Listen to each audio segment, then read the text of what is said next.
Just a couple of guys, a couple of microphones, and a heck of a lot of know. It's Football on the Know with Jim and Joe. What they say, it's not the X's and the O's, it's the Jimmies and the Joes.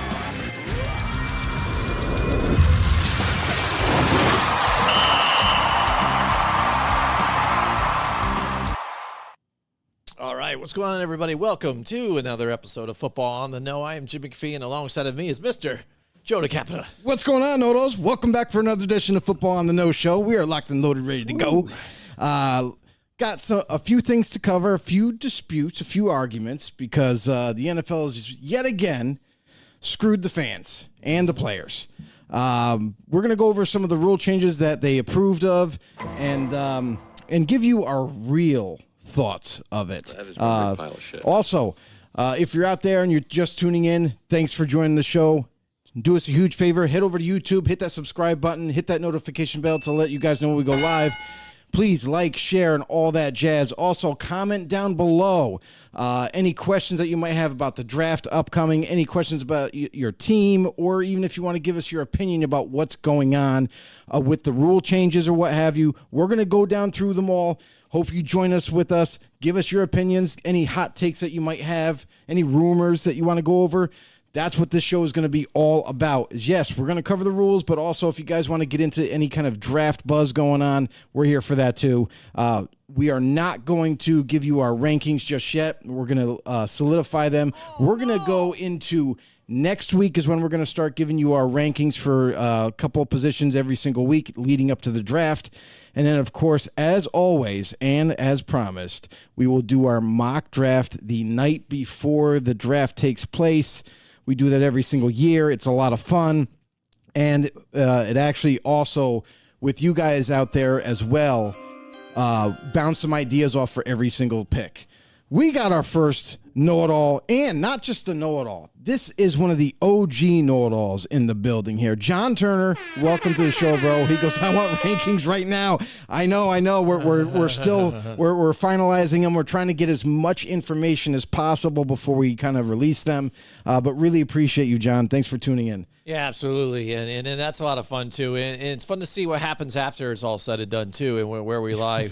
Not only throughout the first season, but then even we do the 3 years later, the 3 seasons later, and see how they panned out, and see how we all are. Because even what's funny too is if you look at even the quarterbacks, from a few years ago when we were just talking about the Sam Darnolds and the Baker Mayfields and stuff like That's that, right. and I said, I was even on News Center 6, and she was trying to ask me too, who's the best quarterback in this class, right now to go in here. And I was like, it's Sam Darnold. But if you look at these guys that are even from that class, they all really don't even have, Baker Mayfield maybe now is the most successful out of them now, and besides that, they were still even hunting for a real starting job at this point. It's kind of funny. Right. And the real reason why we go back 3 years and not just, last year is because 3 years is like an optimal amount of time that you have for every pick that's taken to get a good look at to where you can say, oh, that's a bust. That guy's a good player. That guy's an average player. So that's the whole purpose behiund that. We got Brandon Matthews in the house. Well, what's going on, Brandon? That's right. We're getting all hyped up here. We're going to dive into this. Yeah. We're going to go over some of the rule changes and whether we agree, disagree, or otherwise. Yeah, and obviously one of the biggest ones right now is the hip drop tackle that everybody's talking about. Eric Bowers is with us too, actually. Right what's here. going on, Eric? He says Baker is underrated and unappreciated. Well, now he's pretty much so much appreciated now, in Tampa right? Bay. In Tampa Bay, they love him, he's carved out a nice niche down in Tampa, and they have thanked him for it with a contract. So, good luck to Baker and his future endeavors with Tampa, and let's see what they can do. Yeah, absolutely. So again, hip drop tackle. We talked about this last week again too. Where they cannot pass this, and this can't happen. Here they go. They do it again. They do it happen. anyways. You know what I mean? And again, they're looking at player safety and all this stuff and things like that, and injuries. To what's happened during this particular play. Right. But Again, you saw the many players, former players, and then players that are active right now, hit Twitter up right away once they found out that this got passed, and they think it's a disgrace. And not even defensive players, but offensive players on top of it as well, Joe. And like J.J. Watt even said, it's like might as well give them the belts and the flags now, Right? Because you just make it harder for defensive men, and again to try and to get a tackle in a certain zone. And you even said even last week too, again, say if there's even an interception on a guy and then you got a scrawnier, I guess, offensive dude trying to take down a bigger guy or whatnot,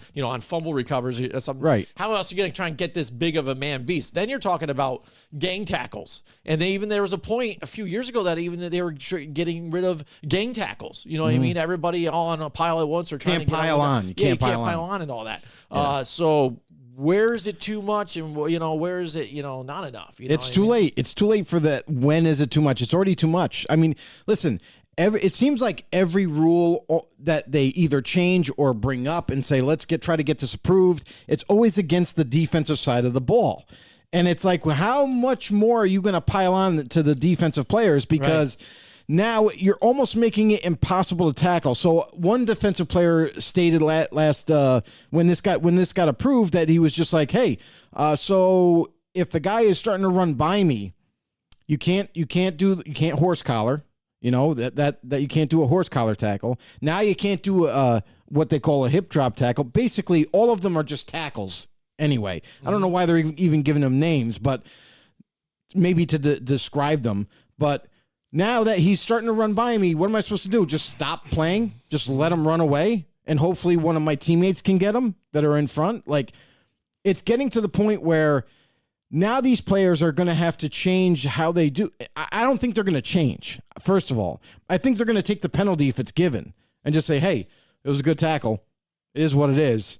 And let's play the next snap. It's unfortunate, but now it's such a big advantage for the offense.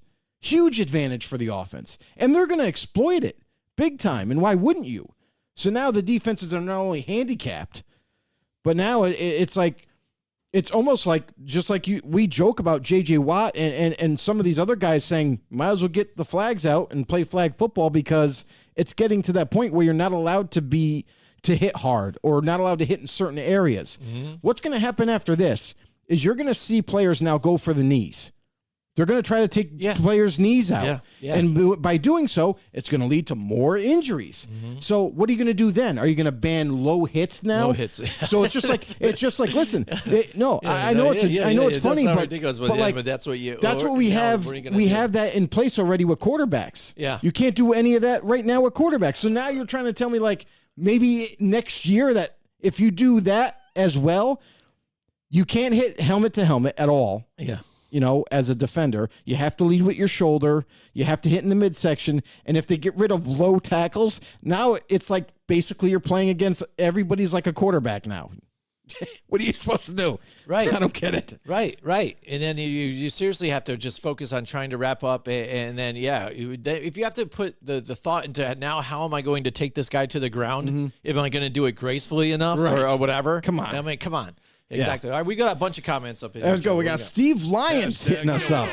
What's going on, Steve? Thank you for tuning in. He says they want more scoring. There was one less touchdown a game this season and 0 kick returns in the Super Bowl. Let's hit the panic button now, because it's one, and it was still in the 40s. Like it still averaged 43 points. Like, come on, that's still high scoring. So I'm sorry. I love defense.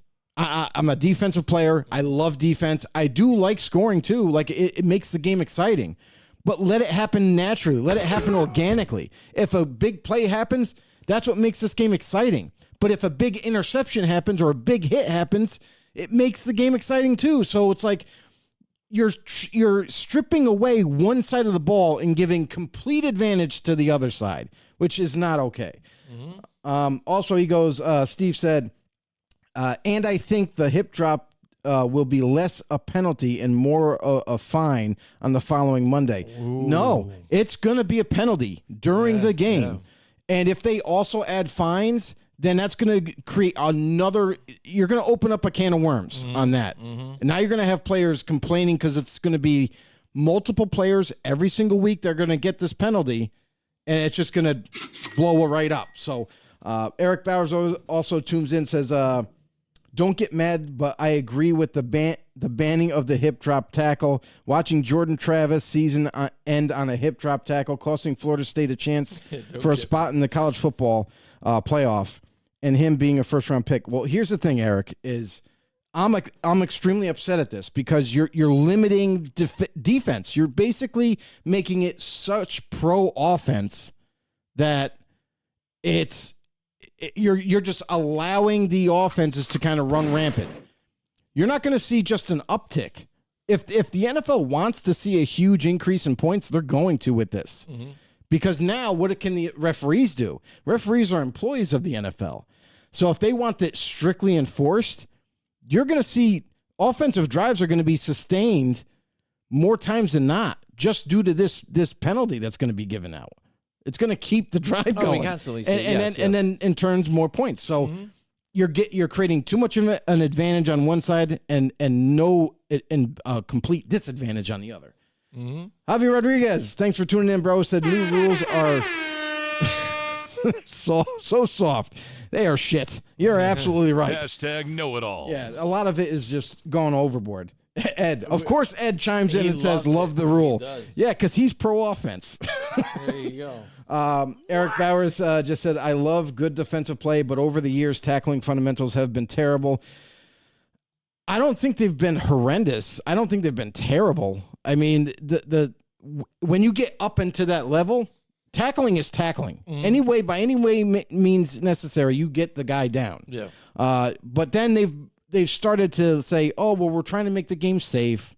We're going to do it this way. We're going to outlaw this rule or outlaw this type of tackle." But in the end, you are literally changing the whole way to play the game. So now for teams going forward, what's the point of spending big money on defensive free agents? What's the point of drafting high defensive players? Because if you're changing the game that much, it's going to affect it. Now why would I invest in that side of the ball so highly when I could just create a super offensive team? Mm-hmm. Because we're gonna play with the rules.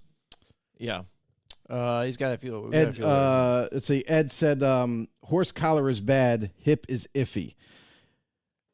I understand where some people are going to view it like it's a positive thing to ban this rule, but injuries happen no matter what. Like, I guess that's my bottom line, is that no matter what you do, no matter what rule you input, no matter what rule you change for the betterment of for the safetiness of the players and all that, there's still injuries that are going to occur. There's still going to be concussions. That's never going to go away. There's still going to be, guys blowing out their ACL ligament. You know what I mean? Like, there's still going to be those things that are going to happen. Jesus, we've seen Dre Greenlaw in the Super Bowl. Yeah, hurt himself. Yeah, jumping on. He just hurt himself. Yeah. Like, boom. Yeah. He was done for the game. Yeah. Like, there was no contact. So it's like injuries that whether you're playing in the game or celebrating, you're gonna get injured. Yeah, and I don't understand when you keep changing the game itself. It's not football anymore, especially defensive football is going to go out the window. It's going to be extremely hard for these defenses to stop teams. If they don't do everything just right, the offense is still on the field, and they're still sucking wind because it's the second quarter and they've just been on the field all day. Yeah, and I think that's what you've got to kind of summed up. Yes, I mean, I get it too, because player safety, because the injuries do happen. But I mean, the same type of deal happens a lot of times in those plays or those piles to where the offense. How many times have we seen a guy fall back onto an offensive lineman's legs because he's blocking, and the play's happening behind him, and they get crushed. Right. There's no rule to stop from that, and that's just a freak accident that happens sometimes, and the tackle and the play is being made. It's a tough physical sport. These things are going to happen. I don't think any of these guys, when they go to tackle to bring a guy down, they're intentionally trying to break a person's leg or do things like that. These things just sort of happen in this physical type of sport, and that's what it is. Yeah. So if you feel like, I guess, again, I might get injured not playing, playing in it, stuff like that, maybe just don't play then. You know what I mean? you guys know, even with your flag league, even too, Yeah. injuries even still happen. Oh, yeah. Mainly even too in the spring league when you're outdoors, not as contained as indoors and things like that. Out there, have kickoffs and things like that. Yeah. Things do happen.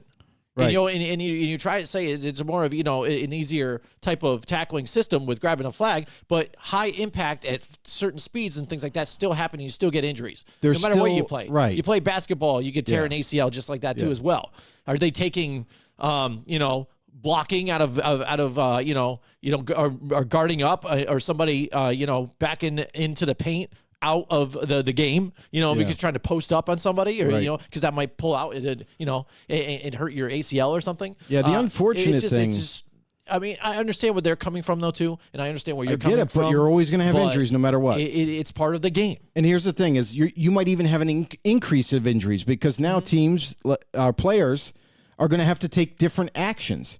So now, when you see a running back coming out off the tackle, you're probably going to aim for his knees now, and that's going to create more injuries. So, Right. And I think that's a bigger problem. Yeah. If you're trajecting yourself, when I see players on defense go and make and launch themselves and try to just do a big pop or a big hit, I think that's more damaging than somebody going to actually trying to wrap up and try and bring a person down. but this is what you're doing to the game. You have to now. The defensive players have to alter how they're going to attack an offensive player, and I think no matter what you do, injuries are still going to be part of the game. Why do you think these players play in the NFL? They make massive amounts of money, especially the higher echelon of a player you are, the more money you make. You make millions of dollars. And any average player makes a very, very good living with the understanding of the risk that's involved with injuries, with the risk that's involved with concussions, all of that. And all these players wouldn't do it. They wouldn't change anything. They're willing to, they sign on the dotted line for a reason. They get paid extremely well and they play a game they love to play. That's it. So everybody knows the risks. Tom All right. Ryder, another OG know-it-all. He says, when Kansas City needs a first down for ratings, it will get called every time. Also said that Bobby Wagner has been tackling the same way his whole life. It's not going to change in real time. Just do it. And that's the thing is that I feel like a lot of these players, as frustrated as they are, they're not going to change how they play. You know what I mean? I think with this hip drop tackle now, what does this mean? Are they going to be able to like grab the wrap around the player and just kind of throw them and like swing around? You know what I mean? Like just swing off their body to create momentum and then throw them down? That's going to be a different way that they're going to have to tackle? It's going to be tough Because if again, you do- it's about analyzing the way their hip moves to kind of swing. No, 'Cause it it says something like that too. It's in about the their rule. legs It's- getting tangled underneath. Yes. That's really what it is. So now, instead, you grab a guy and you're going to swing your body weight around, and if you're able to swing them down and slam them on the turf or the grass, now, if by that movement, if they slam them on the ground, their helmet hits the ground, and now they get a concussion. Like there's other things that are going to happen. It's not going. These injuries won't just go away. It's part of the game. Let's stop, trying to alter everything. Mike Tackett, what's going on, Mike? Welcome to the show, bro. Some people are more offended by the new NFL rules more than the P. Diddy and the Nickelodeon kid shenanigans. Oh, man. Hashtag America. Oh, man. Had to go there, didn't he? He had to go there. I like it, though.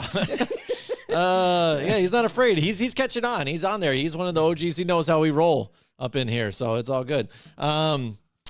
Yeah, and to move away from this topic a little bit onto some of the other rules, though, I mean, I like the fact that they are now wanting to review the roughing the passer down. Like, so when they call things like that, because that is a bigger thing that also moves the chains for the offense. And then also, especially like the Chiefs have benefited from that multiple times too as well. But that's something that has kept it going, that we have to just sit there and watch on television too and be like, have our hands tied, like, dude, what are you talking about? Right. The defensive end, again, not, getting any chance. If you just touched them, all of a sudden the flag's there, or just, and you're kind of like, what? And we Right. saw that in the playoffs last year multiple times.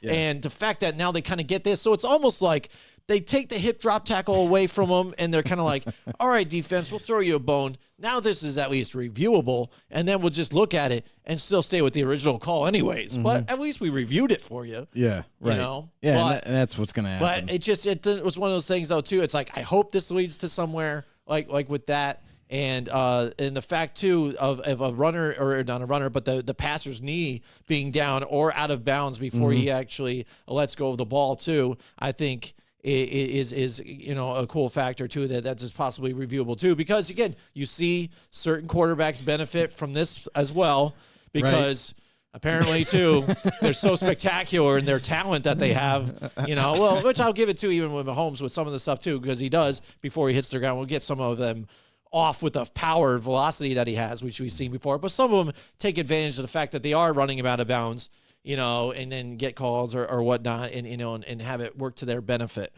So I would like to see that enforced. But let's see when the season does start. We can always hope, my friend. We can always hope, but we already know the outcome. Yeah. It's going to be, We shall see. It's going to be a I just hope gray it's not area. that big of a mockery as they did with the pass interference. It is. In fact, all these rules they all sound good. They all mean well. But in the end, it's all based on how the crews are going to call them. Because every call can be a gray area. Every one referee in 1 week could call it very strictly, and then the next week the guy just gets away with it all game. So it's like, until we have consistency with the referees, it's never going to be the right way. Yep. Tom Leiter is with us. Tom again. Yeah, said scoring was down 5 points per game last year. Yes, we heard that. They are trying to make it more exciting for those who don't like defense. And you know what? Tough. Don't watch it. Like, that's what I say. People that want to see 50 points a game, just don't watch football. Like, you don't have to. It's cool. The NFL will still survive. It has for multiple years. And we're at a point where, like, now it's like, what? Everybody just wants to see offense, and nobody wants to see any of the great defenses happen anymore. So it's like, that's part of the game, though. Yeah. I loved it when we saw a few games this past year where it was a field goal won it. You know what I mean? It was like the end game was 3-0, or the end game was 17-10. Like, it was kind of close, kind of low scoring. Those games are good games. As long as you have both sides competing, it's a good game. You just That's how you take down a motherfucker. I think it's getting too absurd now with the whole high scoring thing. Like, if you don't have the attention span if you have an attention span of a donkey, you probably shouldn't be watching NFL. Like, because there's nuances to the game that other people like us, like, I love defense. Yeah, I like defensive games. Closer, because again, then you know whenever that score might happen, there it is, and that's it. And then a lot of times it's down to the last play, the field goal to win it with a 50-yard field goal to win it or anything. Yep, it's holding cool it until it breaks. Yeah, Tom said we remember the best teams in history because of the defense. Yes, absolutely, and that's what we're gonna miss even more. So. I don't know. I hope it gets changed after this year. Hopefully, it's just a 1-year trial run. Because I got a feeling that they are going to get their boost in points that they so sought after. But in the end, what you're not going to have is you're not going to have any defense. Like, yeah, there's still good defenses in this league, but now you got an extra penalty that could be held against you by tackling someone a certain way. So it's making it more and more difficult for defenders to play defense. All right. So now let's get to the other major one, I guess, that's making a swoop across the league, and that is a swoop. I never used that word ever, too. I decided to just use it today. I don't know why. All right, NFL owners, again, approve the kickoff change now, going to acquire more of the XFL, what they had last year, with now setting the kicking teams now line up on the 40 against the other receiving line there, and now they cannot move until the ball is either touched or hit the ground before they can engage. And now it's a total different system here. So the kicker's lonesome by himself back there. And again, it's funny because they had changed the receiving area and the place where you can get a touchback so you can get it at the 25 and not even be in the end zone last year. Right. To help player safety and things like that to stop these things. But now that's a problem all of a sudden. You know what I mean? is a problem. They're like, all right, they're like, what was it? Hits on the player and things like that. And it was down, and the returns were down 21.8% last year after we made this dramatic change. The biggest rate since 2022 or 2010 when it was 80% higher here. Because you could actually return. There's something wrong with that. You know, we should change it back now. We have to fix this after you thought you were fixing it before. So now they go ahead and make this change. And like, you know, we were trying to make it safer. But now, like you said, you're complaining about only if you average it out per game, it's a touchdown. Like, that's how much you're lacking in scoring. Like, that's not a killer. Yeah, 5 or 6 points. That is not a killer for me. There wasn't a lot of games last year where I was even just like, oh my God, this is unbearable to watch here with this. You know what I'm saying? Because of the good defense or whatnot, or the lack of scoring. And scoring was high. It's not like it was low. It was high. Yeah. And so now, you know, the fact that they had this whole thing, what does Tom Leiter have to say here? What does he say? He says week 1 of the UFL starts this week. That's Mike. Oh, that's Mike. Come on. Okay. That's Mike. All right, let's get to Tom quick. He says onside kicks can't be surprised. That's right. And that's the one thing I was going to say, too, that they changed. They actually have to let people know that they will line up for an onside kick. Who cares? And it's going to be the old way. So the funny thing is, we all knew this growing up, Joe, since we watched football when we were younger. You line up where you did, you kicked it. If it was in the end zone, you could call for a fair catch or whatever. You get it at the 20. There it is. Yeah. Okay, now with the new rule, not only the alignment is different, but there's different rules for each play where the ball lands. Okay, the ball lands in the end zone, you fair catch it through there, you get it at the 30-yard line now, not the 25, you get it at the 30-yard line, all right? If the kicking team kicks it out of bounds, it is a penalty, and now the team receives it at the 40. So now you've got the 30, and then you've got the 40. Now, if the ball is kicked in within that landing zone that they have now, that cushion between the 25 and the end, once it hits the ground, the team can either return it or they can and grab it there, or if it even hits a player. And it is a touchback at the 20-yard line. But they must possess it quick, though, too. They can't just let it go and let it run out and be like, fair catch. So if it hits the ground, they still have to possess the ball, or they have to catch it and either return it, or they can take it and kneel it down at the 20, though. So now you've got a spot of a 30, a 20, and a 40. And it all depends on where this ball lands. Right. Or you can return it. That seems confusing as hell. So you're penalized to kick it in the end zone now. The team, you're penalized to kick it in the end zone because you get it at the 30. Right, you get it at the 30. You don't want to give it to them at the 30. Right. But here's the thing, is after watching this already play out in the XFL, yes, most of the time you get it at the 30 anyway. With returns. With the return. Like, right. Either way, you're getting the ball ridiculous field position. Yeah. So, and I understand, like, my thought process coming into the offseason was there was rumors going around like, hey, they might bring back the returns. And I'm like, finally, they're going to bring back returns, some excitement on kickoff and everything. Not the same way at all. They adopted basically the XFL way of doing things.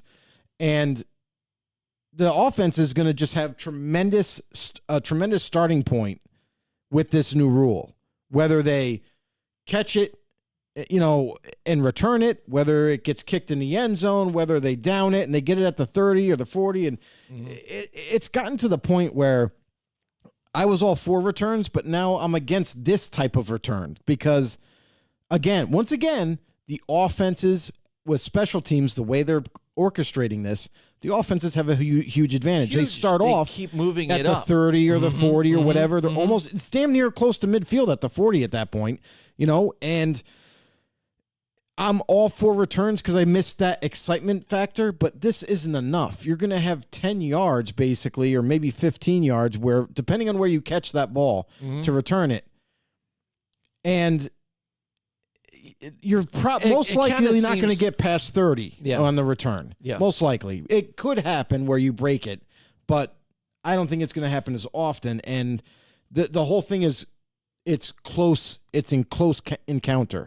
Like they're saying, oh, well, there's not going to be any high-speed collisions that way. Well, I think special teams coaches are going to get creative with this, and as soon as you touch the ball, there's going to be some stunts being pulled and everything to try to free up a player to run right at the guy.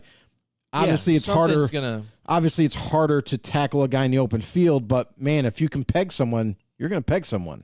Yeah, and what's funny is too is I was actually watching television over the weekend, and I saw the old the Motown comeback there. There was it the Miracle in Motown, I think it was the Tennessee Titans against the Buffalo Bills, and that play now will never happen. You know what I mean? Something that special, like things like that. We may never see, you know, but who knows? Again, like you said, coaches and players, they're going to try and devise something to do something else in this. But I think so many times the offense is at the advantage anyways. So now I don't know if they really feel this is the best way to go with the fact that when 2 minutes are on the line, you want everybody amped up on the edge of their seat because at any point somebody could score back again. Right. But it seems to me like almost like if you want to be in hockey and give shootouts for the last 2 minutes, you know what I mean? It's just constant bang, bang, bang, bang. All right, who's going to score? Who's going to score? No, they have it. No, they have it. No, they don't.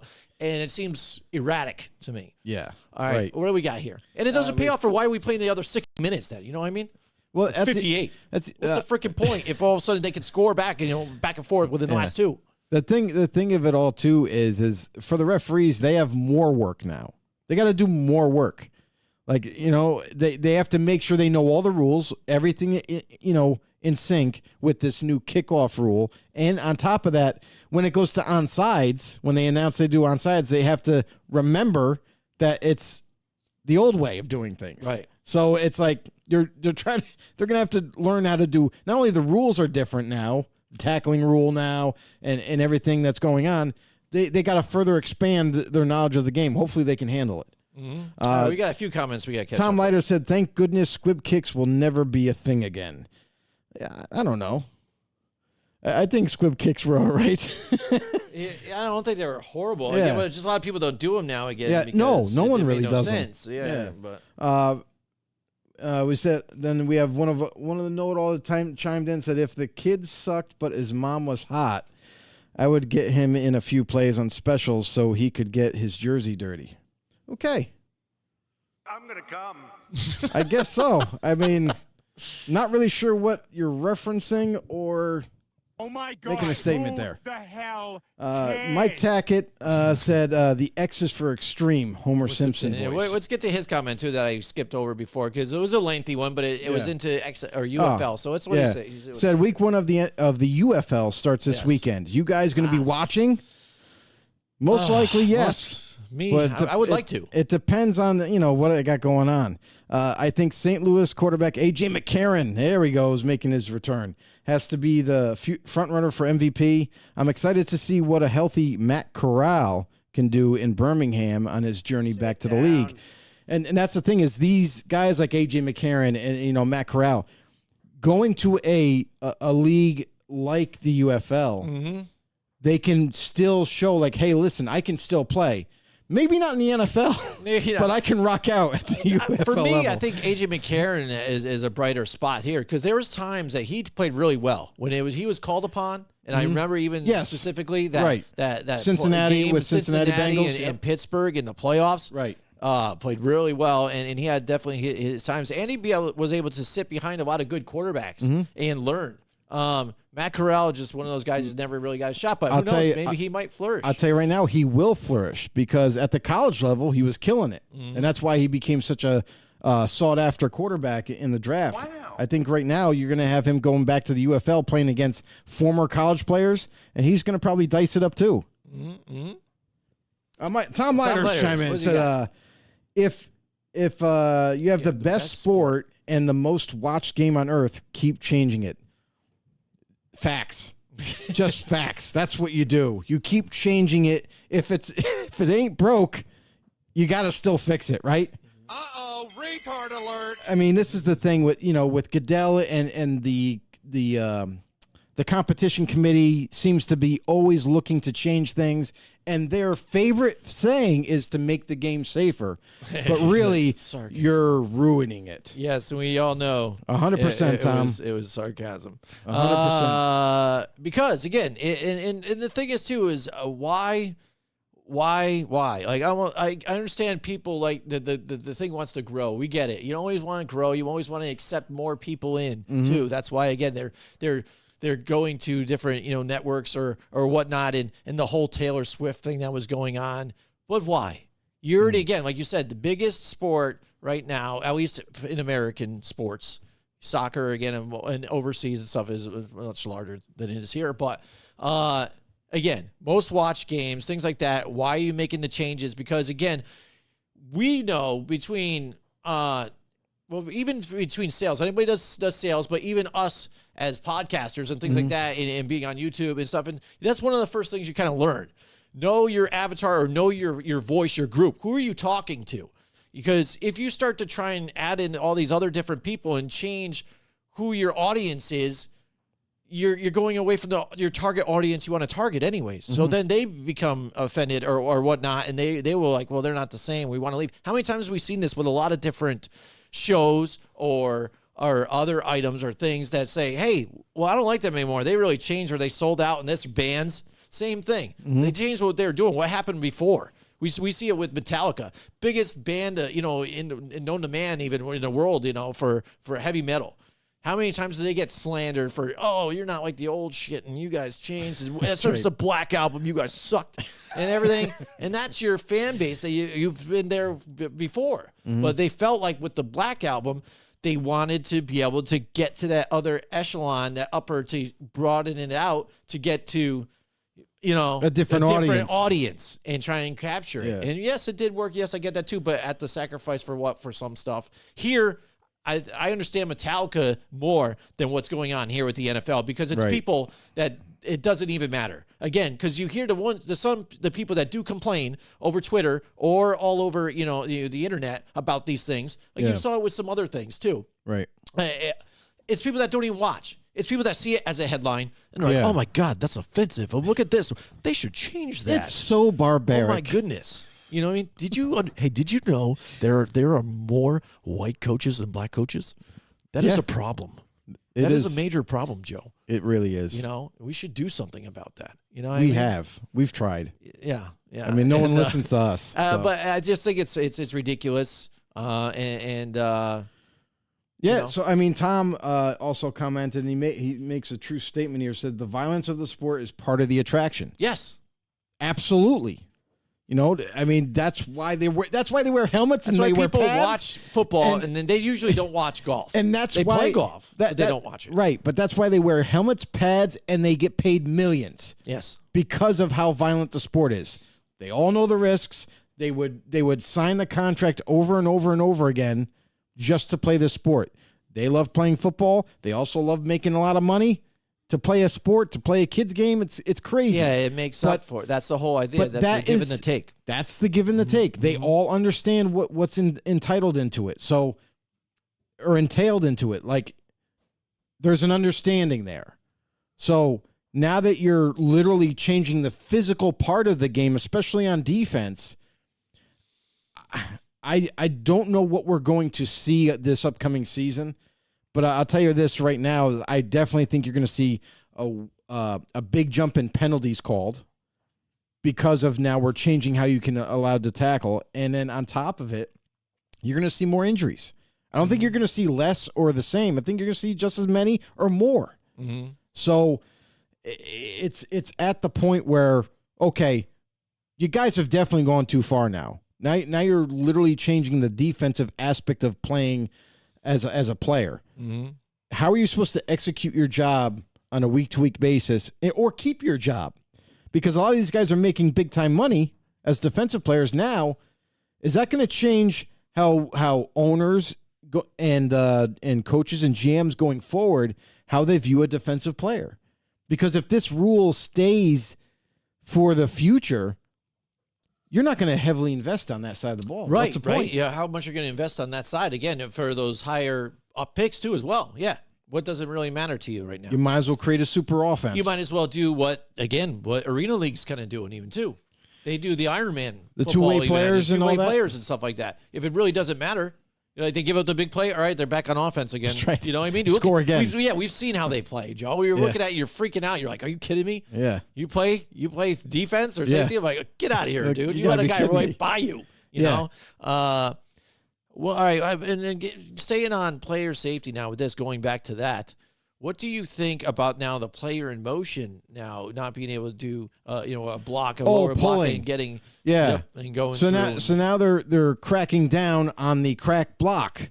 I Say think no this to is crack. Yeah, Joe. it's all about the crack, it bro. is. They're gonna make a commercial about it. It's all about crack, man. It is.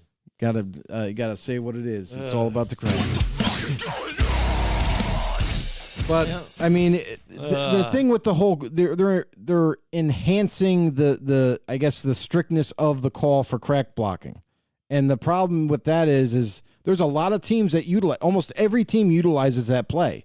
So you have your fullback, your tight end, your receiver, even in motion, coming around, and they crack block a linebacker or a defensive end or a corner to open up the rushing lane.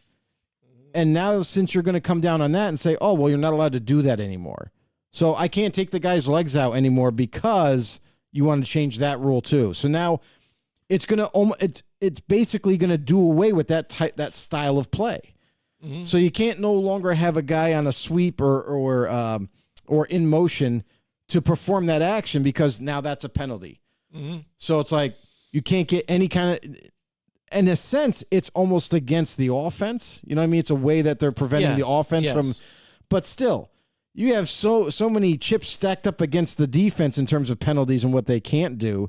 And the offense, you're like, oh, by the way, you guys can't, you can't do any crack back blocks. I think they'll still be okay. Yeah, exactly. And what's funny too is it's again when you try to contradict yourself and you make these certain rules. Mm-hmm.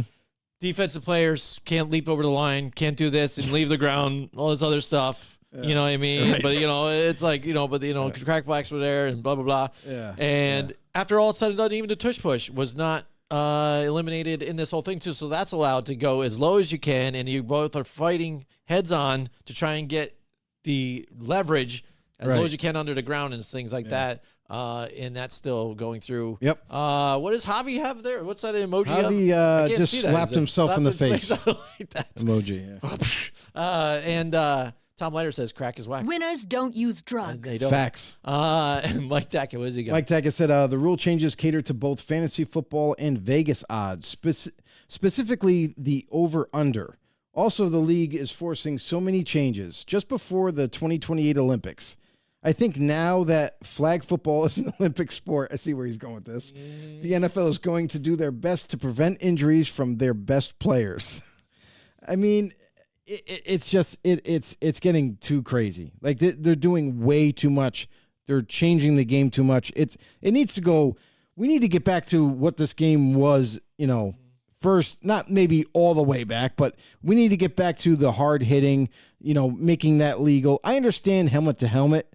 I get that. If you're purposely putting your helmet and spearing somebody in the helmet or something to create a concussion or injury, I get enforcing that. I get even kicking the player out for that game. You're a smelly pirate hooker. But I think when we start to change the physicality of the game and start to alter how you play, whether it be offense or defense, I think that's going too far. Now you're just changing the patented way of playing football and making it in your own version of it. I think with Goodell and the competition committee, they've gone a little too far now into like, oh, we're trying to make the game safe, but by doing so, you're in those efforts, you're changing the physicality of the game and how we play. Mm-hmm. I'm interested to see that though too. If it is an Olympic sport here now, how many of NFL players would even bother to go there though too? Tyreek Hill's all about it. Yeah, it's weird because to see who would want to represent. I've heard a lot of all the big names. Really? Guys like Tyreek Hill, like Patrick Mahomes. I mean, I think. Hey, what do we do with the NBA? We have NBA. We have the NBA. USA and NBA team, and we play all of our best or at least We the guys were, that but now we not invite. so much again. Now more of best them are like, NBA yeah, players. I'm not worried about it. Hockey's different because Yes. with hockey, a lot of the players go to their original countries of origin. because it's such a universal. Correct. You know, With the NFL, maybe we could be great again in the Olympics and bring our NFL players, like whoever wants to do it. You know, if you want to participate in it, I'm sure the USA team would gladly take you guys in. Yeah. So, I mean, I'm interested to see what happens with that as well, because there's tryouts that are going to happen for the Olympic team and probably has already transpired. But then again, when you have an NFL caliber player, a high end player that wants to do it, I'm sure that they're going to make room for him. Mm-hmm. And I don't think you really need to try out at that point, maybe for flag grabbing, but I think it's something interesting. Yeah, and Tom Letter says time for Roger Goodell to go. I was thinking, what happens though with this? And this is kind of What's that? an edgy. I mean, a different thought. Roger Goodell. As much as we complain about Roger Goodell, Yep. and some of the rules he's made, with the CBA and things like that, and he's the iron fist that rolls everything Right. down. But he has done things to broaden the horizon. I mean, now we got a game in Brazil this year, I think, too. That's right? always been around, And things, though. I know but that's the plan, though, that they've been trying to do things like that and Yeah. do more games overseas again and just do things for the league. I get that. Mm-hmm. Some of the things we don't like, what they're changing now. But There's a lot of things that how we don't much like. does it go until he's gone and then we move on to somebody maybe younger, somebody more around to what's going on with the world nowadays?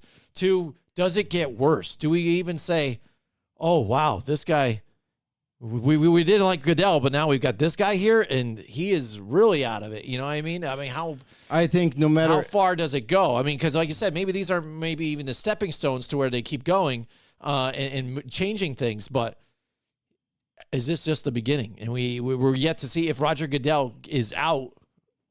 Who's next? Goodell's What's it going to done- be like? Goodell's Or is it done- going to be a correction? Goodell's done a lot of terrible things. He's done more terrible things than good. And as far as expanding the NFL to other countries and everything, that was going to happen regardless. It's not something that he did just by himself. It was already ingrained. It was already there. With Goodell himself, he's literally single-handedly has been changing the game and physically altering it up to this point where, like, he's claiming it's for safety, but really we're still seeing the same amount of injuries. They're just different types of injuries now. So I don't think and the next commissioner is always voted by the owners. That's who they vote in. It's a vote-in process. So you're not going to see someone that's 30 years old become a commissioner. You have to have a lot of experience within the NFL to get appointed to that position. So, like, the owners vote.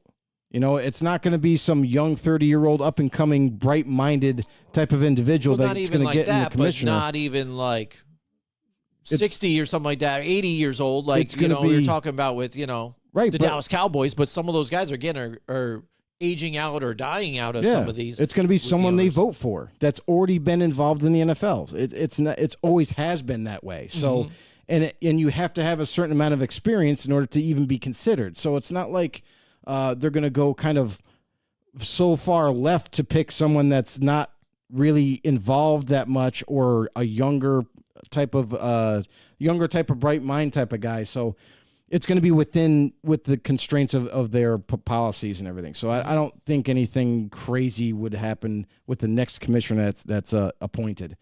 I think you're going to just like any other position, you're going to have some good bosses. You're going to have some bad bosses, and you have to get through it. Goodell right now has done a lot of bad, I think, for the league in terms of changing it. I think that until we get someone, hopefully the next commissioner that does get appointed is going to be looking to, obviously the whole point is to enhance the game and limit injuries. That's the point. But when it comes to changing how we play football so much that it's I don't even recognize it anymore. Like now this kickoff rule, I thought this would never happen in the NFL. Like, this is really odd for me to kind of watch this. That's how I feel happen. like if they do change the 2-point conversion to that 4th and 20, then I will be mind blown that it has changed this much. Tom Leiter says, we thought the same with Rozelle, went away and move on. Right. Yeah, it's the same thing. And then Mike Tackett says Troy Vincent, I guess he would potentially most likely. Right now, he's the executive vice president of football operations for them. Who knows? Again, and is a man of color, so I mean that might change things for them too as well. So you said that. I had to say it that way, right? But. That could be big. They're going to make that a big headline. You're going to see that too. And that's sad. This is what I mean when we talk about equality and things like that. Why you have to make things a huge headline when we're trying to doesn't matter. Preach. Here's my acceptance of everybody as the same. It's always rehashed. I don't get that. It's always rehashed. But yes, there was somebody at the NFL owners meetings that asked Antonio Pierce, how does it feel to be, a minority and breaking the mold? They use these terms, really? breaking the mold. And I'm like, he's not the first black head coach, you idiots. Like that's the dumbest comment I've ever heard. Yeah. Like Mike Tomlin was a head coach way before Antonio Pierce was a thought. They forgot that he was there. Like, Art Shell was the first original black coach. I mean, come on, guys, you're getting a little absurd. Yeah. Just because more minorities are now getting, better coaching jobs and sometimes head coaching jobs, and now they're in better seats. Even GMs, there was a period there, a long period of time where GMs were all white dudes. It just seemed to be all white guys, and now you're starting to see minorities get into those upper echelon front office jobs. So it's changing. Come on. All right, Tom's out.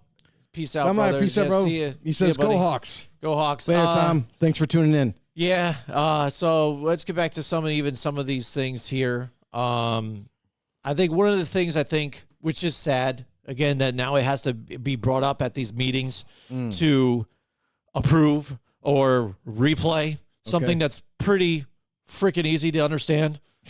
And that's why I think I laughed last week when I brought this up, that this may potentially be up for a negotiation, but replay review will be allowed when there is clear and obvious visual evidence that the game clock expired before snap. Are you serious right now? It's because referees don't pay attention. There is a huge clock right there at the stadium to see how much time you have before the play. When it runs down to 0, that means you have 0 time left over. Why do we need a replay to see if 0 had passed? I mean, are you kidding me right now? That's because the referees take naps in between. It's, again, because somewhere, and like I said, somewhere in this reality, like we've talked about this before on a whole nother spectrum, and that's a whole nother show that we might be even starting soon, that maybe there's something happened where there's this alternate reality going on right now where we think we're still in the same reality, but something happened and it flipped and we didn't realize it. You know what I mean? People call it the Berenstein Bears. Now they're Berenstain Bears. When did that happen? Because everybody thought it was the Berenstein Bears, and they're trying to find evidence it's the Berenstein Bears effect. Something happened somewhere where it glitched, and it's changed. All of a sudden, somewhere, there's a hidden rule or somewhere with this time clock that now you've got a hiccup after 0. Imaginary. No, 0 means 0. To run the play still. No. When did this happen? No, 0 means 0. When did this simple. happen, Joe? All of a sudden, they act just make it up. It's been there. No, it's never been there. They just made it up.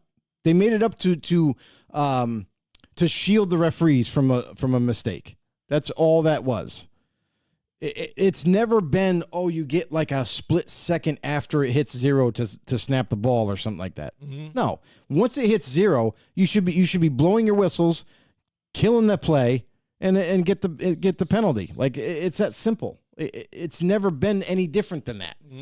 So because this year it was more evident that they kept screwing that up so often that you're allowing teams to snap the ball even though it hit 0.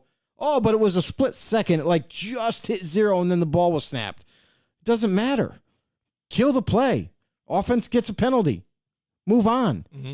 Call the game how it's supposed to be called. And I know it's a struggle for the referees out there, but Jeez. Yes, Joe. A few others. The coaches now get a third if they get both right. Is that what it is? They get a third. Now they only have to win one of their first two challenges to Right. be awarded a third. So they need to Which win is crazy. one. So now you need to get one to get Come one on. back. Like, Come really? on. So what? You're never going to run out of challenges now? So this is how bad the NFL knows their referees are.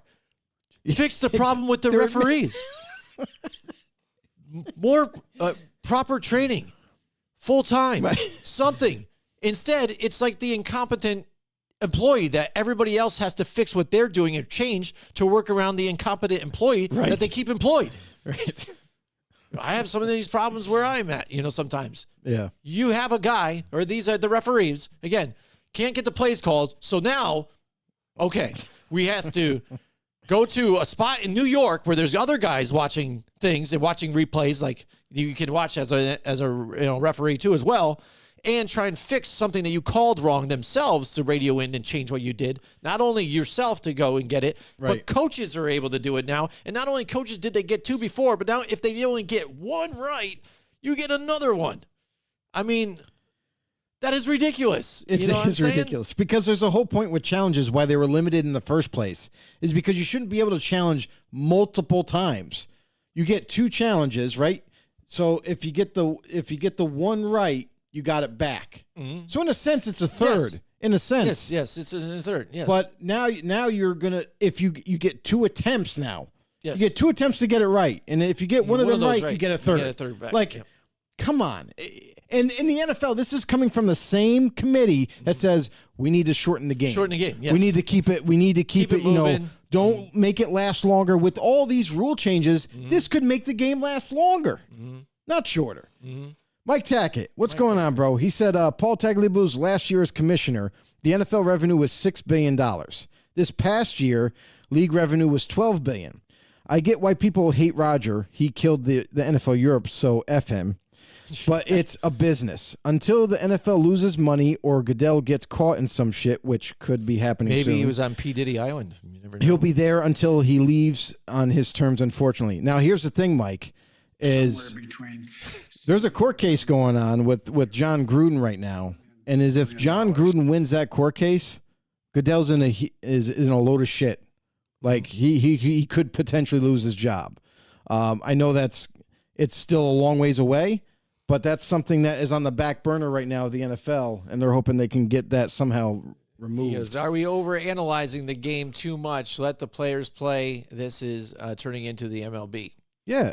Which yes, is funny. And They look are. what the MLB is involved with now. One of their big stars involved in That's a a whole gambling thing, though, gambling too. thing. But again, I mean, when you invite all this stuff in to even make more money, like again, NFL But it wasn't in the the player. pocket with some of these things. It wasn't I know, the it's not player. the player. No. It was Doesn't his have to be agent, directed. or Yes. no, not his agent. It was It's his his trainer, his, whatever. his speech. Yes, interpreter. His Interpreter. Yeah. But again, I mean, when these lines are close and blurred and these changes, man, it gets crazy when you start lying in bed with It all is these what it different is, things. man. It is what it is. And obviously, Mike Tackett, you see, like, and we get amped up about it, and maybe it's even too much for people and stuff because it seems like today, especially, I think we're just grumpy old men yelling don't think and so at all. crying out about it. But I don't think so at all. Like, I think this is like the game's supposed to be played how it's supposed to be played. some of them I like, again, but how badly it is it going to be? How much is it going to be enforced? But this is what this league has kind of done to us now, too, Joe. They've turned us this way. Now we don't trust them and what they're doing. You know what I mean? You start making these different changes and things like that, and you're saying you're doing this to help us out too with some of the intentional grounding too as well, make that reviewable, or the hitting the quarterback, and stuff, roughing the passer. Wait, you said Okay, hitting the that's fine. quarterback. You can't do that. Well, that's what I mean. Well, now Can't hit them, can't land on them. Maybe if it is reviewable, but if they just keep it the same, then what's the point? And like you said, then it goes down to even speed of the game and all this other nonsense. So, it's a stupid. recurring cycle, Joe. So, one other thing with that trade deadline, I like the fact that they moved it now to week 9. That Tuesday. Yeah, it the gives week you an after. extra week Gives you to extra figure time, things and out. now even you're closer to playoff time. So now you can really set that piece and get somebody there to where you're making Something- instead of week 8. I have an idea. What's up? Since I'm they all down for ideas. they're talking about player safety, right? Yeah. And the quarterbacks, you're not allowed to do a whole lot physically. You know what I mean? Mm-hmm. Why don't they just put flags around the quarterbacks? And that way you can avoid hitting altogether and just grab his flag for a sack. Mm-hmm. Because you can't land on the guy. You can't hit him up high. You can't hit him down low. You know? Mm-hmm. There was one penalty. I think, was it Tom Brady? Or I'm trying to remember when he was playing, was it Tom Brady where he got swung around and thrown down to the ground and they called that unnecessary roughness or something like that? Somebody, So I can't remember. but it's like you can't do any of these, super harsh ways of hitting or tackling a quarterback. You might as well put flags on him now. yeah, it's if like what you they wanna- do when they do the scrimmages or when they're playing in practice, Red shirt. the red shirt. They red shirt them. Red shirt with flags on. There Yeah. you go. Yeah, I mean, that's what it could be. I think- you never know. But, Flag football, professional style, right around the corner. Just wait. Yeah. Who knows? But, so, I mean, there's the rule changes. Joe, do you want to really touch on any of the other ones? I think we pretty much covered. I mean, the other ones are kind of like minor. Like, Yeah. I mean, last year there was the whole emergency quarterback thing where you could have a third emergency quarterback in case someone got hurt, but they had to be on your roster. Now they could be on your practice squad or roster this year. I mean, something minor like that. Mike Tagus, Yep. I think one thing I kind of want to Anybody bring up. else? So if anybody else out there too, you want to bring up anything too in the comments, like you guys Anybody- have been doing, we love that too. Anybody that has any questions about maybe the upcoming draft or your team, what they're because doing?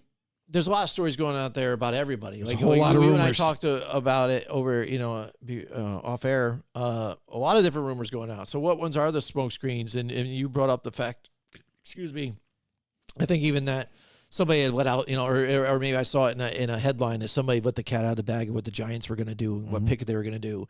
If it's that open, did they really, or was it a smoke screen again? Or we let you guys know that, Right. And because I'm a Giants fan too, and I follow them, I get a lot of that information. It came out this week when Brian Daboll was announced again that Daniel Jones is the number one guy. Until proven otherwise. Right. Which we all really kind of even knew that. Some people are up in arms and saying, How could you? How could you do that? I mean, so then they lead into it. So we're not getting quarterback then. So, I mean, That doesn't so mean then that. so it's not a competition. Drew Lock's going to back him up and stuff. I think it's going to be whoever does best is going to get it. They're giving every opportunity to Daniel Jones. Here you go, man. This is it. This is your thing. Do it. Now do it already. Yeah. You know what I mean? But if you don't, we have other options here. So it's a big question mark on what they will do still in this spot. And who are they going to be able to get at this spot, and where do they go then? Here's the funny thing about all that is I know everybody's quick to jump on whatever's said, but we've seen this more times than not where a team might say something or just to address it and be like, no, he's our starter going into training camp, blah, blah, blah. And then the next thing you know, there's a trade for a quarterback. You draft a quarterback. Now it's going to be, what does that mean? Well, obviously it's going to mean competition for the quarterback job. We're not just handing it over to him. We've decided, listen, we valued this certain player. We were able to draft him, and now that means we're going to have a competition. Teams do it every single year. And I know fans a lot of times will jump to conclusions based on what they hear or what was said in an interview, but the teams don't need to answer to us. You know what I mean? They just give. If they feel like giving you an answer, they will, but that doesn't necessarily mean that that's being truthful. So the Giants are in a particular situation where everybody's so hard pressed to say they still need a competition at that spot, which they could very well at number 6. They could take a quarterback. They could trade up with the Patriots. We've heard that rumor before to take a quarterback, but also we've heard of them taking a wide receiver, one of the high caliber wide receivers that are going to be, or most likely going to be available to them at 6. What's the harm in that? And then maybe in the second round, you address quarterback. Everybody's so hard pressed, like, you got to get one of these top guys. They're at the top of the draft. Got to go get them.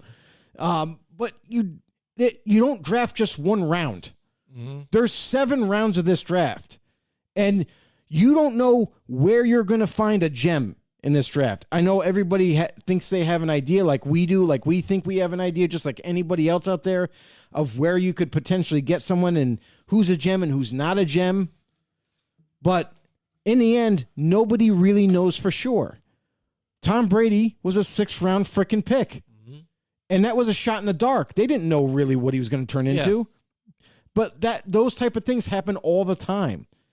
And for differing teams, same thing could happen in this draft where someone finds a gem in the 5th round or the 4th round or whatever. Right. So fans need to try to pump the brakes a little bit and just say, okay, yeah, this is an option for us. But man, we could also go this way, that way, or this way. And it's not going to hurt our team. And in all honesty, it's a hole that we need that player in. It's worth that value of a pick. You know what I mean? Like there's different ways to attack the draft. It's not all in the first round. And I understand what people think normally with quarterback. If you don't get one in the first round, no matter where you take the next quarterback, it's most likely not going to work out. Just a little fact, no matter what player you take or where you take them, they don't always work out. Mm-hmm. Yeah. So, I mean, it got me thinking about a bunch of stuff. Mike Tackett, when he's commenting about the other things we're talking about, more stoppages, more commercials, more money for the advertisers. Yep, absolutely, for the NFL. That's what they go for. But, I mean, that doesn't make instead of your average 4 hours, it could be 5 hours long. Yeah, good. Yeah, you never know. Because, that's like choosing when you have Netflix to watch a movie, but you choose to watch the Spectrum version, with all the commercials added in. That's always a great idea. It turns it into a 2-hour movie to a 4-hour movie. Amazing. Yes, and they won't let you skip the commercials even too now. And going and sticking with the Giants again now, things that I thought was kind of funny is he openly said again, which is also embarrassing at the same time, I guess, then too. What's that? That he may be calling the plays. He's debating. Whether he calls the plays or not. Right. Why are you debating it still? When you had an opportunity last year and you did for a little bit, that's what I said. That's why it was improved. Exciting, but then also embarrassing because you should have made a decision already, buddy. You know what I mean? Well, kind of what you're doing. Because we've seen it already, Joe. 2 years in a row, 31st ranked offense, not very good. Mm-hmm. There was times that they were terrible last year where he kind of ripped the things out of him, and he's got it, and he's looking at it, and he's calling some plays, and it seemed like the offense started to move. And then now this season again, when you're ready to get started again, like, well, I'm still debating whether I want to do it or not. You know what I mean? Like, what do you mean? He's got time to think about it. You've got to see the difference and things like that. So at one, it's kind of exciting, but at two, again, it's kind of embarrassing at this point. I wouldn't categorize it as embarrassing. I think it's one of those things where like he's really trying to think about, does he relinquish the duties from the offensive coordinator that he has in place? Because it's not like a light decision. Like as soon as he does that, you can't go back. You just can't go back because you're taking that responsibility on. Now, if things get tough, you can't just be like, oh, yeah, you take the play calling back so I can blame you at the end of the year. Mm-hmm. Like, that's what I think he's like trying to decipher. Like, do I do this? Do I not? Does it harm my job for the future? If things don't go well, are we in a position to where we're going to compete this year for the division or something? So a lot of those ideas and things are going through his mind. So, yeah, he's not rock solid on it, but I think he's leaning towards it. Mm-hmm. I think that was the phrase he used, was leaning towards taking over the play calling duties. Now, for a lot of Giants fans like yourself, you're like, yes, freaking take the damn playbook. Like, we were a little bit better when you were calling the plays. Mm-hmm. So I think it's probably most likely going to happen. Mm-hmm. It's just he doesn't want to make a statement and then be held to it if he changes his mind. Mm-hmm. So most likely the best thing for them, and I think Brian Daboll knows that he's going to probably call the plays. Yeah. And Mike Kafka can get his coffee every morning. Yeah, probably. Something like that. And maybe they're thinking, too, how well will I be of a head coach there, too? Because it's differently when you see some of these guys that, especially are kind of, at first, even the first season, kind of that locker room guy or whatever their players liked. And your duties as the head coach far exceed what, the offensive coordinator is. Right. How much is going to limit what he does with the team overall as being the caller as well? Because he'll be on there looking at the plays that doesn't have so much like, all right, guys, we got to get this straight and this and blah, blah, blah. But I think that might even be a good thing at this point because I think he's already kind of set that tone, with some of the players that have been there still. But then as the offensive-minded guy, I think he's really – that's his thing. And if you're now going in through this I would say this season now with some of the players that are still have been there, but really I think this season more of any since he's been there is the season where him and Joe Shane can really put their mark on this team now. I think this is the time to do it and kind of show this is us now. You know what I mean? I don't think they're yet in that position. And honestly, because I think it's not like they overhauled the whole roster yet to fit their view, yes. Especially quarterback. Mm-hmm. Because that wasn't their guy. They didn't draft Daniel Jones, so Right. they're working with him currently. But I think going forward, they might find themselves maybe in the second or third round where they like a quarterback, where they figure they can groom him, and potentially he could compete for the starting job. They might wait till then to take a quarterback to kind of add to that quarterback room and see what they can do. There's plenty of quarterbacks in this year's draft, where a lot of teams might go differing ways on how they attack that position. Like everyone's pushing all these quarterbacks early and high in the first round, but more than likely, maybe you see four in the top 10. And then some guys might slip farther than others than people anticipated for varying reasons, to where you might be able to get a pretty good player in the second round, maybe even a steal in the third round. So there's all the talk in the world about all these different quarterbacks, what the pros and cons and everything. The one thing I'll say is, even given all the great talent that there is at the quarterback, there's no can't miss type of prospect like we've seen in the past where everybody was all in on one guy. Mm-hmm. And if you don't get this guy, then you really missed out. You know what I mean? There's nobody like that, but everybody in this is super talented and could all end up developing to be maybe starting or at least average type of quarterbacks at the next level. We don't know what they're going to turn out to be, obviously, but there's a lot of hype around them because there's a lot of talent there. So it'll be interesting to see how maybe teams like the Giants, other quarterback needy teams like Denver, what do they do with limited draft picks? Do they even try to trade up to maybe where Chicago is at 9, if they like a guy that kind of fell there? Right. And mortgage more picks for the future? Right. Yes, yeah. Or does a team like maybe even the Vikings, we know that they've kind of geared up for that action. They really are looking to trade up big and maybe get a guy that they really like. Maybe it's Drake May. Maybe it's J.J. McCarthy. We'll see on draft day. But also, there's other teams like the Raiders and whatnot that maybe they do, maybe they don't. I mean, there's also the idea like the Giants. Maybe they look to second round. Maybe they look for the third round. Or maybe a player like Jordan Travis, who's still coming back from his injury, who, if he was healthy, potentially could be another quarterback in this first round race. Mm-hmm. So a lot of variables, a lot of things to go over, of course, leading up to the draft, and we are definitely going to be full court press on that draft as of next week. We're going to release our rankings, let you guys know with a couple of positions for next week. And kind of dial John that Turner's in. got to tune in for that one. Yeah, It's going to be a lot of fun, and obviously everybody has a differing opinion on talent or where we see these guys, projecting at the next level. But that's what makes it fun. It's a fun debate. It's fun to talk about. And I'll tell you right now, I think me and Jim and you guys as well, we want you guys to be part of the show, be interactive. So especially when we do the mock draft coming up, the night before the draft officially starts, we will be doing our mock draft. We want you guys involved with every single pick. Let us know what you think position-wise. Even if you don't know specific players, even tell us what position do you guys think this team or that team would go with here? Because there's going to be a lot of fun conversations about every pick. Because I don't know about you, Jim, but after doing the homework that I've done so far, even looking at the teams and their needs and where they're picking, this draft is unlike any other to me. Yeah. Because I think that a lot of teams, there's going to be surprises in this upcoming draft, not necessarily because of, they reached for a player, but I think it might be a surprise what position the Yes. teams go in and what direction they go in the first round. Right, because sometimes even the obvious reason or obvious thing that you think they should go Right. for, they don't Yeah. do. You Right. know what I mean? Because it's something that they've seen in them or whatnot. Like we Right. talk about the Chargers even too.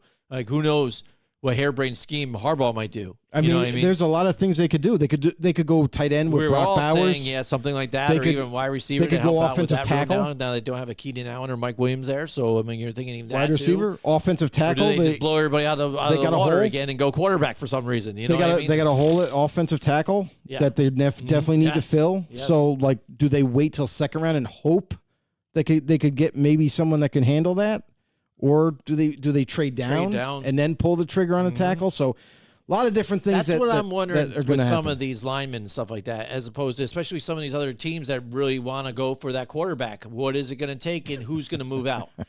What does Mike Tack have Mike to say? Tackett says, just wait. Shador Sanders gets drafted to New York next year, and Dion intervenes the same way Archie did for Eli.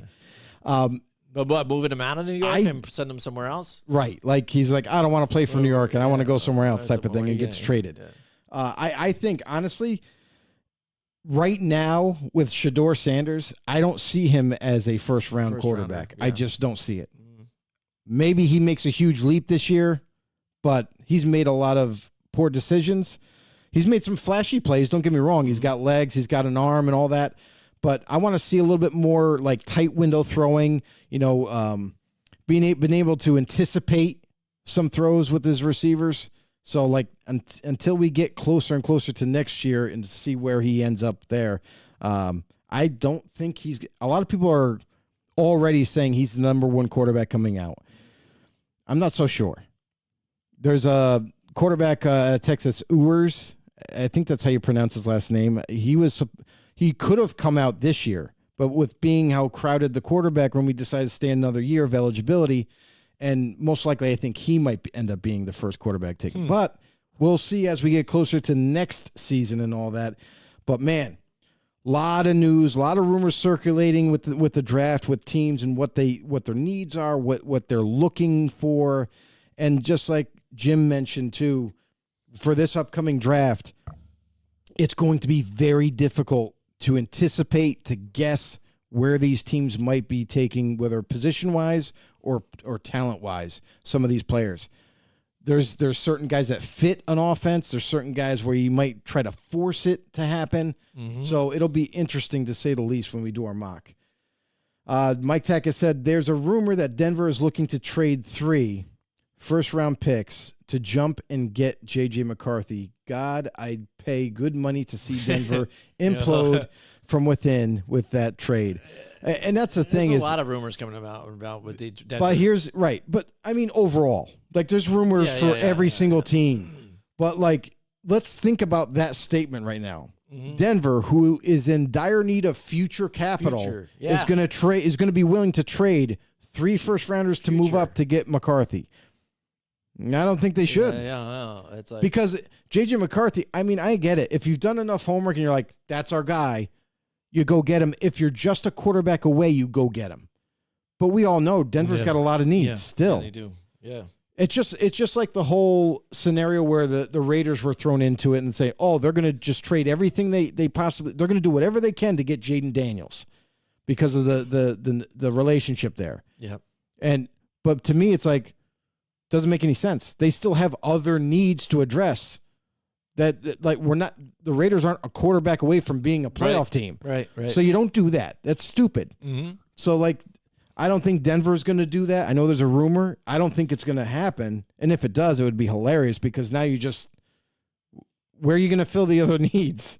So, and every quarterback in this draft, I don't see anybody that I feel like everybody in this draft needs to develop still to become that starter. So it's a 50-50 shot with any guy you take, whether they're going to pan out or not. Even Caleb Williams at number 1. A lot of people have him stapled in as the number 1 pick. I get it. But there's a lot of red flags circulating around Caleb Williams, not just play-wise, but also off the field with his teammates being a leader. I'm not 100% sure if Chicago is just going to take him regardless. Yeah. Or are they 100% sure? Like, those are just rumors. We're going to be fine. Mm-hmm. You know what I mean? So it'll be interesting to see. I'm not ready to say, stamp the flag. I can't even do that with any pick. Yeah. And just say, oh, this is definitely the pick. That's what it looks like is going to be the pick, but I would not be shocked if they go a different direction. Remember, they don't have just the top overall pick. They also got pick 9. So they have 2 picks in the first round in the top 10. Mm-hmm. It's insane. Mm-hmm. So we'll see what they do. Yep, absolutely. So, I mean, again, it's going to be exciting. We've gonna got be a few exhausting. weeks. Yeah, it's going to be gonna very be exhausting exhausting. because, again, I got to catch up on some of my homework. But, again, we're going to have a lot coming towards you guys with rankings. We're going to do a mock draft. We're also going to look back at, again, a few years ago at that previous draft. It was 2021 now or so. We usually do that 2020? before we do our mock. Before we do the mock. So we'll look and see, again, how some of these quarterbacks, like I said, panned out. Because some of them From 3 years haven't. ago. You know what I mean? Yeah. They were all top. You're talking about these guys this is a sure thing, or these are top picks. And where are they now? Kind of deal sometimes. I mean, you know what I mean? there's- And it's kind of funny. There's draft picks even recently that are being labeled as busts because nobody sees any improvement as of yet. Right. Look at the Saints. The Saints used a first-round draft pick recently, 2-3 years ago, on Trevor Penning, offensive tackle. Yeah. He looked absolutely putrid the last couple of seasons. So there's a bust right there. But they used a first-round pick on him. You know what I mean? So, like, not every time that even when you're 100% sure in the war room, they're like, this is our guy. At the moment, you're like, yeah, we got it. We got the player we really believe in, but it doesn't always pan out. And it doesn't matter what round you select them. Sometimes you get surprised in the middle to late rounds and a guy ends up starting for you and you're like, holy crap. But then there's also times when you pick early and you're like, we don't have any questions on this guy. But then 3 years later, 4 years later, he's not on the roster. You know what I mean? Yeah, absolutely. I'm trying to think if we did it 2020 or 2021 yet, but yeah. So we got a lot to do. We'll be very busy. But that's if you guys would do us a huge show for favor, us. I understand that we're gonna do a couple positions every week leading up to this draft and to our mock draft. What do you guys want to see the most, and what do you want to see the least? Because that way we save a lot of time. We might as well get the what you want to see least out of the way and save the best for last. Yeah, absolutely. Mike Tackett, let us know what you want to see and discuss for that. There's something else I wanted to ask Mike Tackett about too, and I can't remember. What's your social security number, Mike? Mike, I want all your information. I can't remember right now. Oh, yeah, that's right. Patreon. We're going to try and get on that for you, Mike, by the way, too. Again, we're going to try and get it to different locales for streaming and things like that and stuff like that. Different ways people can see us, too, and try and spread out this year as much as we can, too, as well. So look for stuff like that. And we got to try and get out, too, Joe. I'm going to start making some phone calls about maybe the NFL draft. Let us know what you guys are doing, where you're partying, what are you doing? You going out, you staying in? Let us know too, and even some ideas too throughout the season, what you guys would like to see. And also, seeing we're getting into the next season, any old segments we used to do, you want to see come back. I mean, Ask Siri, we've been thinking about bringing back, and some other fun ones. So let us know too in the comments what you want to see come back. Giants Brass are hosting JJ McCarthy for a private workout. Okay, yeah, they've listed the last couple of Fantastic. things. Yeah, it's like, oh, wow, that's great. Okay, why wouldn't they? So yeah. Well, here's the thing: is it's telling to see what direction they're going in the draft. So if they're doing homework very closely to quarterback, very closely to wide receiver, it's giving you an idea of what they're looking at for that pick. Right. So it could be receiver, it could be quarterback, it could be offensive lineman. So far, I haven't seen any workouts or anything, visits stuff going, but with offensive linemen as of yet. But who knows? Maybe they don't even need a visit. Yeah. Because teams do that too. If they have enough homework done on a player, they don't need to see him, visit him, or anything. They're like, no, we got you on our board. We don't need any extra intel. So it's fun to watch the dots and connect them. Yep. All right. So that's it for us. Thank you so much for watching. Thanks, and guys. We'll see you guys. Tune in next Wednesday. Next week, we'll get the 8:30 p.m. Make sure you be here. We're going to release 2 positions for our draft rankings. It's going to be a lot of fun. We're going to have some fun with it. maybe you guys can in the comment section next week kind of give us some feedback. Let us know what you guys think of our lists. Let us know if you guys have any differing opinions or even have questions about the upcoming draft. Lot to cover, and we are here for you guys for the rest of the season. What do we got? Oh, Mike Tackett commenting right before we end. He said O-line, D-line, linebacker. He's listing them in order. There you go. Where's the first he wants to do? O-line, D-line, so maybe that's what we do next week. Okay, yeah. O-line, D-line, linebacker, tight end, corner, running back, wide receiver, quarterback. So there you go. There you go. Worst to first. Thank you, Mike. Appreciate it. And anybody else out there that might have an opinion about what positions you want to see first or last, or whatever, let us know in the comments down below. Thank you guys so much for tuning in. For everybody tuning in, I said that twice, but we're going to keep rolling with it. Do us a huge favor. Help us grow our YouTube channel. Head over there, subscribe, like, share, comment, all that jazz. And, of course, you can get us anywhere on the go and be in the know, anywhere you get your podcasts as well. Thank you, guys. See you next week. Join us next week from 8 till 10 Wednesday night for more Football on the Know with Jim and Joe.